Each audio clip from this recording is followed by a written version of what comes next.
told someone she was from space, every eye in the room turned toward her with an envious, hateful gleam. It was even worse in the United Countries. She didn't even have to open her mouth, because people realized at a glance she was Sino-Korean. They closed doors in her face, shoved her on the subway, and generally treated her poorly. Earth. She didn't plan on ever returning. Shangdae City was pedestrian-friendly in the downtown core, allowing Lana to walk to every destination. There were whole zones where vehicle traffic was disallowed, both air and ground.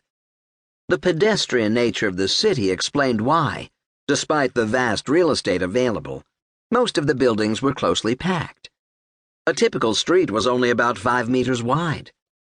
Because the layout favored foot traffic, the shops and restaurants repeated with predictable regularity. On one block alone, Lana could find a grocer with 18.9-liter jugs of bottled water stacked outside for purchase, a fashion store with typically wacky outfits decorating the mannequins. Popular at the moment were bright orange jackets with lightning-shaped protrusions from the shoulders and jeans covered in colorful dragon scrollwork. A meat shop extolling the aphrodisiacal virtues of donkey balls, a gym promising new members a month's supply of free gear, the steroid kind, an electronics store offering aerial deals and hacks, a massage parlor pledging the greatest foot massage in town, a traditional Chinese noodle shop, an Italian restaurant, a Turkish halal kebab diner, a dessert shop, a pawn shop, a flesh parlor, and so on. Higher up, the glass and steel structures of the condominiums and office towers connected to the shops ate up the twilit sky. As soon as she reached the next block, all the retail outlets repeated. Different names, same promises. Lana stopped at Fat's Place, an eating and drinking establishment, and ordered Wednesday's spicy fingers. The chicken proved a bit mild for spicy, and Lana was forced to add a healthy dose of chili to suit her palate. Shui, a stewardess for the space line Lana worked for, purchased a burger and a Shangdae specialty ale.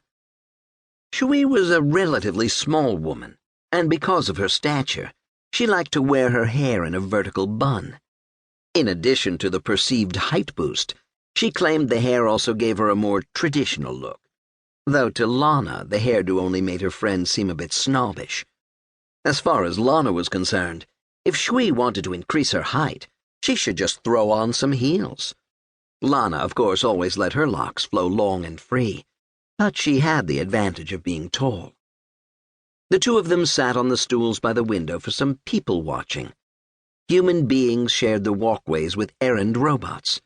The men outnumbered the women, and the robots outnumbered them both.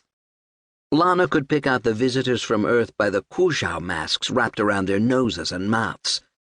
Earthers were afraid of the impure air of the colonies, and seemed to enjoy the false sense of security the masks provided. Some wore the fashionable cotton Kuzhao with cute designs, while others wore the more practical surgical and higher-end filtration models.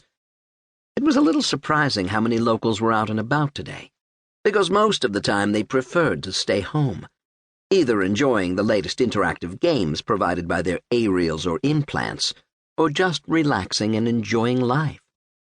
The government gave them room and board, and the robots performed the hard work, keeping the economy chugging along. Work was optional. But not for Lana. She was never the type to sit back and let the paramount leader feed her. She wanted to contribute to society, make a difference in her own small way. Lana had always looked to the stars, and knew since she was a child that she would become a pilot. Sometimes during takeoffs and landings she felt like an eagle, soaring free. She often disengaged the autopilot while landing, something her supervisors frowned upon, specifically because she wanted to evoke that feeling of sheer freedom. She had a small eagle tattooed to the inside of her wrist to remind her of that feeling, to remind her of who she was and why she would never consider work optional. To her, work was freedom.